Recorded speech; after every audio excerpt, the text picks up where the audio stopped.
BEd first year childhood and growing up का आज हम क्वेश्चन 21 करेंगे। Explain Gardner theory of multiple intelligence.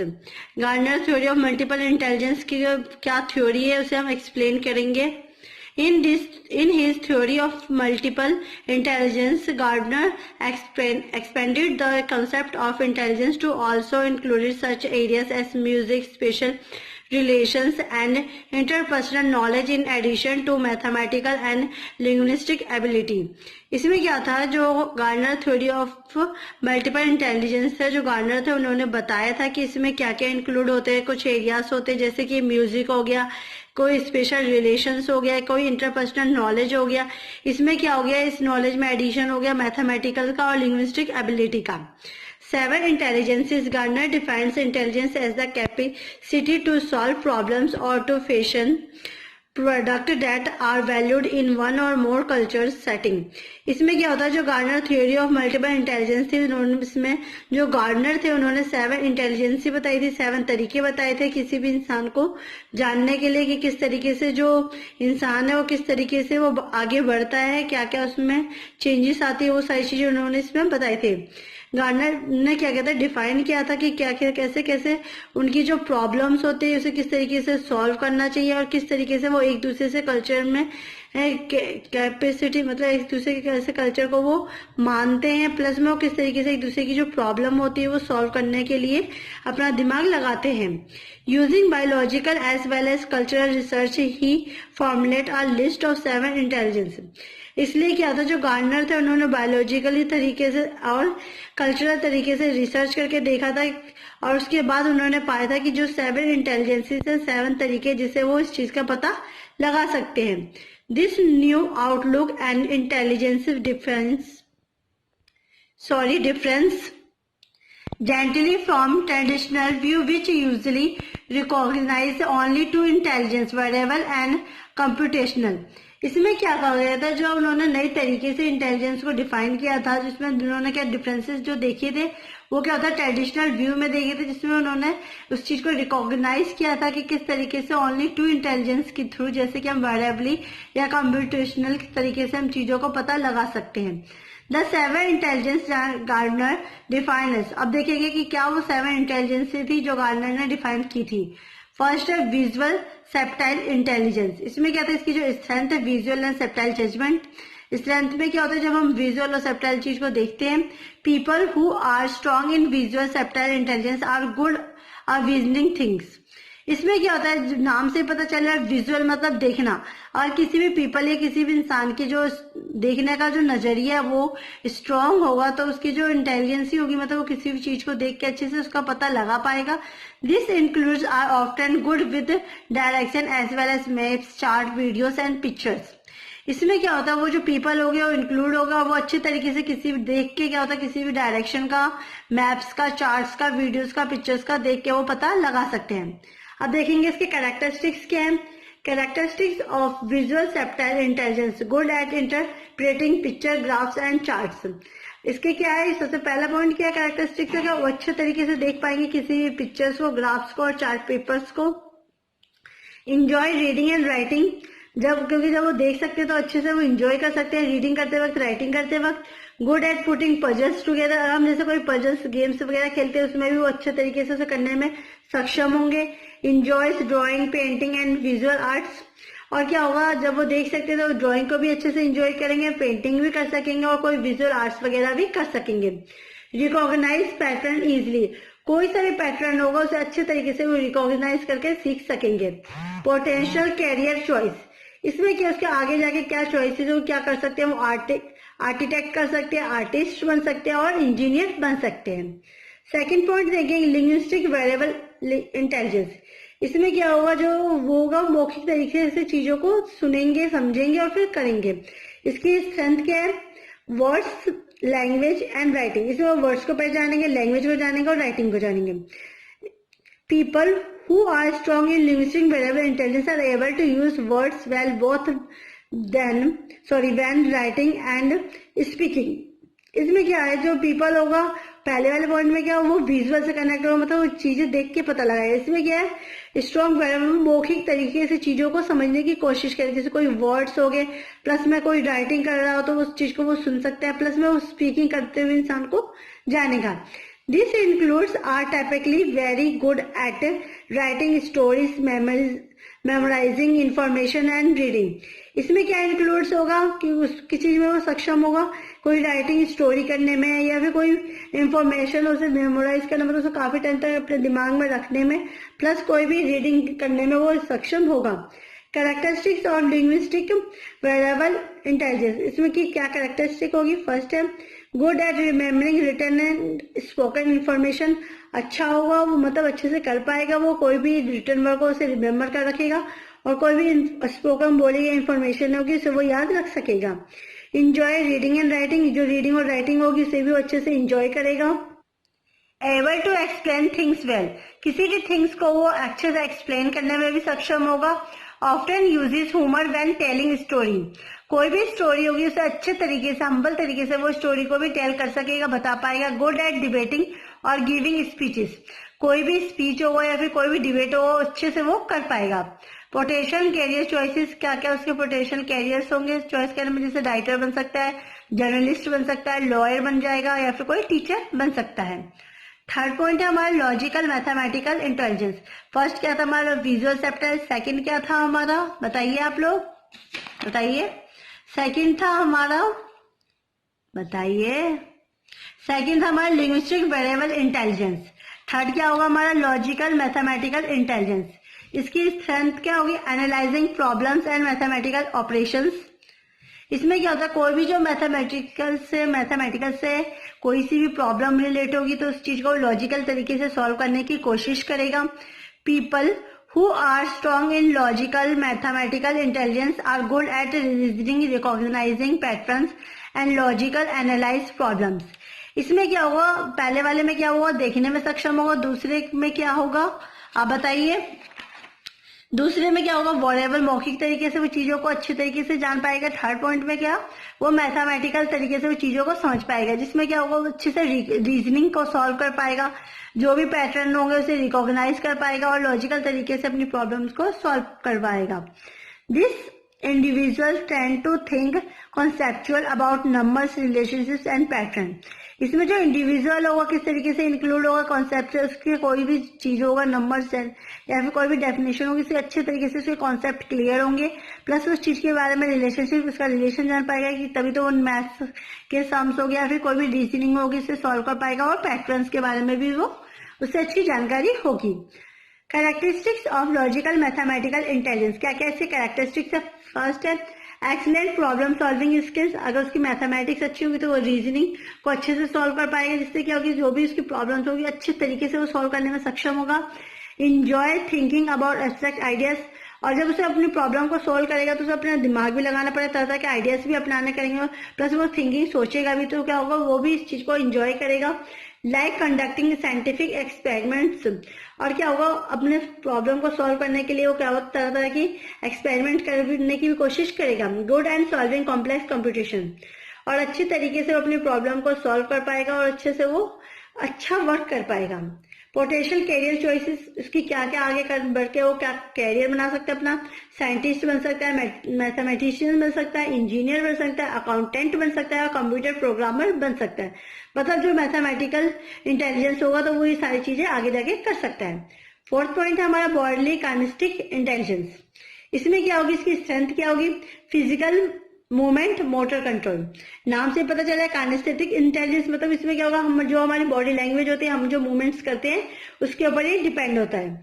Those who have high body kinesthetic intelligence are said to be good at body movement, performing action and physical control. इसमें क्या होगा जो भी people इंसान होगा उसकी जो बॉडी काइनेस्टिक इंटेलिजेंस होगी वो बहुत अच्छे तरीके से होगी, वो अच्छे से बॉडी को मूवमेंट कर पाएगा, प्लस वो उसकी जो एक्शंस होगी वो अच्छे से परफॉर्म कर पाएगा, और उसका जो भी अपना फिजिकल होगा उस पर अच्छे से कंट्रोल कर पाएगा, अपने बॉडी पे अच्छे से कंट्रोल कर पाएगा। ये है इसमें। People who are strong in this area tend to have excellent and hand eye coordination. इसमें क्या होगा जब उसमें बहुत अच्छे तरीके से वो निपुण होगा तो वो किसी भी इंसान के साथ आई कांटेक्ट कर सकेगा, आई के थ्रू वो चीजों को समझ पाएगा और वो अपने में अच्छे से मूवमेंट करने में भी वो सक्षम होगा। Characteristics of body kinesthetic intelligence, अब इस देखेंगे इसकी क्या क्या कैरेक्टरिस्टिक है। Good at dancing and sports, dance और स्पोर्ट्स में वो बहुत अच्छे तरीके से कर पाएगा। Enjoying creating things with their hands, कुछ भी चीजें जैसे कुछ आर्ट क्राफ्ट बनाने में भी वो बहुत अच्छे से करेगा, प्लस एंजॉय भी करेगा। एक्सीलेंट फिजिकल कोऑर्डिनेशन, बहुत ही अच्छा उसका कोऑर्डिनेशन होगा अपने शरीर के साथ। Tend to remember by doing rather than hearing और सीइंग, और क्या होता है जो वो काम करेगा उसमें बहुत ही अच्छे से वो सक्षम होगा, प्लस उस चीज को वो याद भी करके रखेगा एज कम्पेयर टू सुनने और देखने में। पोटेंशियल कैरियर चॉइस, इसकी आगे चॉइस क्या हो सकती है, जैसे डांसर बन सकता है, बिल्डर बन सकता है और एक्टर बन सकता है। फिफ्थ पॉइंट है musical intelligence, strength, rhythm and music. इसमें क्या होता है इसकी जो स्ट्रेंथ होगी वो रिथम के ऊपर होगी प्लस म्यूजिक के ऊपर होगी। People who have strong musical intelligence are good and thinking in pattern rhythms and sound. इसमें क्या होगा, पीपल का जो म्यूजिकल इंटेलिजेंस बहुत अच्छा कोऑर्डिनेशन होगा, तो इससे क्या वो अच्छा सोच पाएगा, अच्छी थिंकिंग कर पाएगा, उसके पैटर्न को पढ़ सकेगा, राइम्स कर सकेगा, साउंड कर सकेगा और रिथम को कर पाएगा। They have a strong appreciation for music and are often good at musical composition and performance. इसकी वजह से क्या होगा, वो स्ट्रॉन्ग होगा और बहुत अच्छे तरीके से हम उसे अप्रिशिएट कर सकेंगे, किसके लिए, म्यूजिक के लिए, और आगे जिसका म्यूजिक को लेकर कैरियर होगा वो भी बहुत अच्छा पड़ेगा, प्लस में वो म्यूजिकल को कंपोजिशन कर पाएगा और प्लस में उस चीज को वो अच्छे से परफॉर्मेंस कर पाएगा। कैरेक्टरिस्टिक्स देखेंगे, characteristics of musical intelligence, enjoying singing and playing musical instrument, बहुत ही ज्यादा वो इंजॉय करेगा किसी भी सिंगिंग करने के लिए, फिर प्लेइंग करने के लिए म्यूजिकल इंस्ट्रूमेंट के साथ। Recognise musical patterns and tones easily, किसी भी जो भी जैसे रिकॉग्नाइज करता है वो कोई म्यूजिकल पैटर्न्स को या टोन्स को वो बहुत अच्छे तरीके से कर पाएगा। Good at remembering songs and melodies, अच्छे तरीके से वो रिमेम्बर याद कर सकेगा अपने सॉन्ग्स को और मेलोडीज को।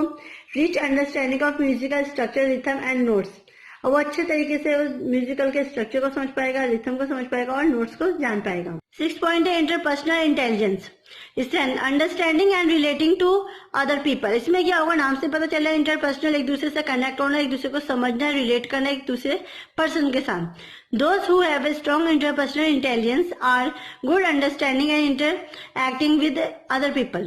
इसमें क्या होगा, इनका स्ट्रॉन्ग इंटरपर्सनल इंटेलिजेंस ही होगी तो उसमें एक दूसरे को वो बहुत अच्छे से समझ पाएंगे, अंडरस्टैंड कर पाएंगे और एक दूसरे से इंटरेक्ट कर पाएंगे। This includes are skilled at assessing the emotions, desire, motivations and intention of those around them. इसमें क्या होगा, जो इंडिविजुअल होगा एक दूसरे से कैसे कनेक्ट होगा, इमोशंस के थ्रू, डिजायर के थ्रू, प्लस मोटिवेशन के through, intention of those around, जो भी चीजें होगी इसके आसपास के एरिया में उस सब चीजों को रिलेट करके वो एक दूसरे से कनेक्ट होने की कोशिश करेगा। कैरेक्टरिस्टिक्स ऑफ इंटरपर्सनल इंटेलिजेंस, क्या क्या इससे कैरेक्टरिस्टिक्स है। गुड एट कम्युनिकेटिंग वर्बल, मतलब मौखिक तरीके से एक दूसरे से अच्छे तरीके से कनेक्ट हो पाएंगे। स्किल्ड नॉन वेरेबल कम्युनिकेशन, इसमें जो नॉन वेरेबल अमौखिक तरीके से भी एक दूसरे से कनेक्ट हो पाएंगे और उसे समझ पाएंगे। सी सिचुएशन फ्रॉम डिफरेंट पर्सपेक्टिव, इसमें क्या होता है एक दूसरे की जो सिचुएशन होगी वो डिफरेंट पर्सपेक्टिव तरीके से भी उसे देख पाएंगे। Create positive relationship with others, एक दूसरे से जब वो रिलेशनशिप बनाएंगे तो इसमें क्या होता है पॉजिटिव थिंकिंग आएंगे, पॉजिटिव वे में करेंगे। Good at resolving conflict in groups, और क्या होगा जो ग्रुप्स में कोई भी प्रॉब्लम्स वगैरह होगी उसे भी अच्छे से सॉल्व कर पाएंगे। पोटेंशियल कैरियर चॉइसेस में क्या उनकी कैरियर चॉइसेस होगी, साइकोलॉजिस्ट बन पाएंगे, फिलोसफर बन पाएंगे, काउंसलर बन पाएंगे, सेल पर्सन बन पाएंगे और पॉलिटिशियन में वो पार्टिसिपेट कर पाएंगे। 7 पॉइंट है हमारा इंटरपर्सनल इंटेलिजेंस, इसमें क्या होगा, नाम से पता चल रहा है इंट्रोस्पेक्शन एंड सेल्फ रिफ्लेक्शन, मतलब वो अपने आप को सेल्फ रिफ्लेक्ट करके देखेंगे। Individual who are strong in interpersonal intelligence are good at being aware of their own emotions, states, feelings and motivation. इसमें क्या होगा, जो इंसान इंडिविजुअल हमारे इंटरपर्सनल इंटेलिजेंस में होगा तो वो अच्छे तरीके से इसमें अवेयर होगा, जानकार होगा अपने इमोशंस को लेके, अपने फीलिंग्स को लेके, अपने मोटिवेशंस को लेके। They tend to enjoy self reflection and analysing, include day dreaming, exploring relationship with others and accessing with their personal strength। इसमें क्या होगा, वो इंजॉय करेगा प्लस सेल्फ रिफ्लेक्शन कर पाएगा और उस चीजों को वो एनालाइज कर पाएगा, जैसे वो जो भी उसके डे ड्रीमिंग हो या फिर किसी भी रिलेशनशिप को वो रखना चाहता है, उस चीज को किस तरीके से उसे एक्सप्लोर करना है, क्या उसकी पर्सनल स्ट्रेंथ है, किस तरीके से वो करना चाहता है, वो सारी चीजें इसमें वो अपने आप के बारे में वो जान पाएगा। कैरेक्टरिस्टिक्स ऑफ इंटरपर्सनल इंटेलिजेंस, क्या क्या इसके कैरेक्टरिस्टिक्स है? Good eight analysing their strength and weakness, वो अच्छी तरीके से अपने स्ट्रेंथ को, अपनी ताकत को और कमजोरी को समझ पाएगा। Enjoy analysing theories and ideas, वो इंजॉय करेगा अपने थ्योरीज और आइडियाज को एनालाइज करके। एक्सीलेंट सेल्फ अवेयरनेस, वो अपने बारे में अच्छे तरीके से जान पाएगा, अवेयर हो पाएगा। Clearly understand the basic for their on motivations and feeling, और अच्छे तरीके से वो अंडरस्टैंड कर पाएगा, अपने आप को मोटिवेट कर पाएगा और अपनी फीलिंग्स को समझ पाएगा। पोटेंशियल कैरियर चॉइसेस, क्या क्या इसके पोटेंशियल कैरियर चॉइसेस होंगे? फर्स्ट है फिलोसफर बन सकता है, अच्छा राइटर बन सकता है, थ्योरिस्ट बन सकता है और साइंटिस्ट बन सकता है। 8 पॉइंट इज आप लिखना चाहें तो लिख सकते हैं, नहीं तो नहीं लिख सकते। हमारे इसमें नेचुरलिस्टिक इंटेलिजेंस, इसमें क्या आता है? इसकी स्ट्रेंथ क्या है? Finding patterns and relationship to nature, नाम से पता चल रहा है। नेचुरलिस्टिक मतलब नेचर से रिलेटेड, नेचर से रिलेशन के through. Naturalistic is the most recent addition to Gardner's theory 5th and has been met with more resistance than his origin 7 intelligence। जो हमारा नेचुरलिस्टिक था वो हमारा जो गार्डनर था उन्होंने लास्ट टाइम ही उसे उसमें ऐड किया था, जो कि उन्होंने 7 इंटेलिजेंसी बनाए हैं। ओरिजिनल जो 7 इंटेलिजेंसी है वो हम पढ़ चुके हैं, प्लस में ये जो हमारा नेक्स्ट है नेचुरलिस्टिक इंटेलिजेंस, इसे इन्होंने सबसे लास्ट में ऐड किया। According to Gardner, individual who are high in this type of intelligence are more in tune with nature and are often interested in nurturing, exploring the environment and learning about their other species। इसमें क्या होता है? जो gardener, according हमारे gardener के through, इनमें जो individual होता है एक दूसरे से जब वो उसमें रिलेट होता है, मिलता है, तो उसकी ट्यूनिंग जो होती है नेचर से किस तरीके से रिलेटेड होता है, किस तरीके से उससे इंटरेस्ट होता है, किस तरीके से वो अपने आप को इन्वायरमेंट में ढालता है और किस तरीके से वो स्पीसीज के बारे में जानता है, वो सारा हमारा नेचुरलिस्टिक इंटेलिजेंस में आता है। This includes individuals are said to be highly aware of even changes to their environments। इसमें क्या होता है? इसमें जो इंडिविजुअल होते हैं अपने आप में बहुत ही ज्यादा हाईली अवेयर होता है कि किस क्या क्या उसके अंदर चेंजेस आ पाएंगे इन्वायरमेंट के अंदर आने के बाद। कैरेक्टरिस्टिक्स ऑफ नेचुरलिस्टिक इंटेलिजेंस, अब कैरेक्टरिस्टिक्स देखेंगे। Interest in subject such as botany, biological and geology, जो भी इसमें इंडिविजुअल होगा उससे बहुत ही ज्यादा इंटरेस्ट आएगा बॉटनी, बायोलॉजी और जियोलॉजी के बारे में पढ़ने के लिए, क्योंकि ये सारी चीजें वो नेचर से रिलेटेड होती है। Good eight categorising and categorising information easily, वो अच्छे तरीके से कैटेगराइज कर पाएगा, प्लस में वो कैटेगराइजिंग कर पाएगा इंफॉर्मेशन को अच्छी तरीके से। मैं enjoy camping, gardening, hiking, exploring the outdoors, और बहुत ही अच्छा एंजॉय कर पाएगा जब वो कैंपिंग करेंगे, गार्डनिंग करेंगे, हाइकिंग करेंगे, एक्सप्लोरिंग, या फिर मतलब घर से बाहर जाके कुछ भी काम करेंगे। तो does not enjoy learning unfamiliar topics that have no connection to nature, परंतु जो भी टॉपिक जो हमारा नेचर से कनेक्ट नहीं होगा तो उसमें वो ना ही एंजॉय कर पाएगा और ना ही उसमें वो फैमिलियर हो पाएगा। पोटेंशियल कैरियर चॉइसेस, इसमें क्या उसका कैरियर बन सकता है? बायोलॉजिस्ट बन सकता है, गार्डनर बन सकता है और फार्मर बन सकता है। बेसिक फॉर इंटेलिजेंस, अब हम देखेंगे इसके क्या क्या बेसिक होते हैं इंटेलिजेंस के। Gardner argues that there is both a biological and cultural basis for the multiple intelligence. जो गार्डनर थे उन्होंने आर्ग्यू किया था, क्योंकि जो बायोलॉजिकल और कल्चरल बेसिक्स थे वो क्या होते हैं? मल्टीपल इंटेलिजेंस में आते थे। Second, neuro biological research include that learning is an outcome of the modification in the synaptic connection between cells. जो न्यूरो बायोलॉजिकल रिसर्च थे उसमें इन्होंने इंडिकेट किया था कि जो लर्निंग होती है हमारे आउटकम, मतलब बाहर तरीके से जब हम मॉडिफाई करते हैं, किसी चीज से कनेक्ट हो पाते हैं, किसी सेल से कनेक्ट होते हैं, तो ही हम इस चीज को सीख पाते हैं। Third point, in addition to biology, Gardner argues that culture also play a large role in the development of the intelligence. जो हम बायोलॉजिकल तरीके से अगर जुड़ते हैं तो गार्डनर्स ने इसका भी आर्ग्यू किया था कि जो कल्चर होता है वो प्ले करता है कि लार्ज रोल में जो डेवलपमेंट करता है हमारे इंटेलिजेंस का। All societies value different types of intelligence, हर एक सोसाइटी का, जितनी भी सोसाइटीज होती है उसकी डिफरेंट वैल्यूज होती है, डिफरेंट टाइप्स ऑफ इंटेलिजेंस होती है। फोर्थ पॉइंट है the cultural value place upon the ability to perform certain task, provide the motivation to become skills in those areas. जो हमारे कल्चरल वैल्यूज है वो प्लेस है, उसमें क्या होता है अलग अलग तरीके से उसकी एबिलिटीज को देख के किया जाता है, प्लस उसकी परफॉर्मेंस करता है, क्या वो टास्क करता है, किस तरीके से वो मोटिवेशन किसी को प्रोवाइड कर पाता है, किस तरीके से वो अपने एरियाज में जो उसका स्किल्स है वो अच्छा हो पाता है। Thus, while particular intelligence might be highly involved in many people of one culture, though some intelligence might not be as developed in the individual of another. इस वजह से जो हमारा इंटेलिजेंसी है हर एक इंसान में अलग अलग होती है, उनके कल्चर के हिसाब से होती है. किसी में क्या होता है जो इंटेलिजेंसी होती है सेम होती है, किसी में अलग होती है और अलग अलग तरीके से ये डेवलप होती है हर एक इंडिविजुअल के अंदर. Using multiple intelligence in the classroom. अब हम किस तरीके से इसका मल्टीपल इंटेलिजेंस का यूज कर सकते हैं क्लासरूम के अंदर. Expecting corner theory of multiple intelligence have several implication for teachers in term of classroom instruction. अब गार्डनर थ्योरी के हिसाब से देखेंगे जो हमारी मल्टीपल इंटेलिजेंसेस है 7 तरीके से वो क्या इम्प्लीकेशन लेके आती है टीचर्स को जब वो क्लासरूम का इंस्ट्रक्शन तैयार करती है. फर्स्ट है The theory states that all 7 intelligence are needed to productivity function in society. ये जो सारी जो थ्योरी दी गई है हमने 7 इंटेलिजेंस की वो बहुत ही ज्यादा जरूरी होती है किसी भी सोसाइटी की को फंक्शन में लाने के लिए. The teachers therefore should think all intelligence are equally important. इसलिए जो टीचर्स होती है वो सोचती है कि जो 7 इंटेलिजेंस है वो बहुत ही ज्यादा इंपॉर्टेंट होती है और इक्वली काम करती है. Second है theory of multiple intelligence impels that educators should recognize and teach to a broader range of talents and skills. ये जो हमारी थ्योरी ऑफ मल्टीपल इंटेलिजेंस है वो इम्पल्स करते हैं कि जितने भी एजुकेटर्स होते हैं इसके लिए बहुत ही ज्यादा जरूरी होती है और ये रिकॉग्नाइज करती है. प्लस में जब टीचर्स टीच करती है बच्चों को पढ़ाती है तो उसे भी इसके बारे में समझाना चाहिए, इसके बारे में बताना चाहिए इसके रेंज ऑफ टैलेंट्स क्या होते हैं, क्या इसके स्किल्स होते हैं. थर्ड पॉइंट है another implication is that teachers should structure the presentation of materials in a style which engages most or all of the intelligence. जो दूसरा अदर इम्प्लीकेशन आता है टीचर्स के लिए कि जब वो इसका स्ट्रक्चर तैयार करती है तो इसे किस तरीके से प्रेजेंटेशन करना होता है, किस तरीके से इसका जो मटेरियल होता है वो तैयार करना होता है, किस तरीके से इसे एंगेज करना होता है और सारी जितनी भी इंटेलिजेंसेस होती है उसे किस तरीके से उसे इन्वॉल्व करना होता है इसके अंदर.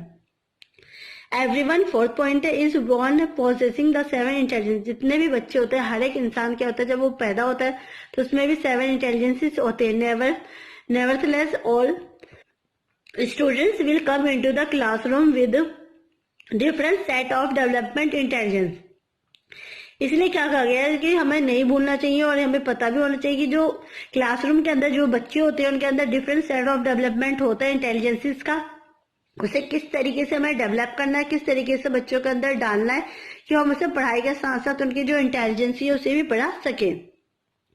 फिफ्थ और लास्ट पॉइंट है to help students develop a sense of accomplishment and self confidence.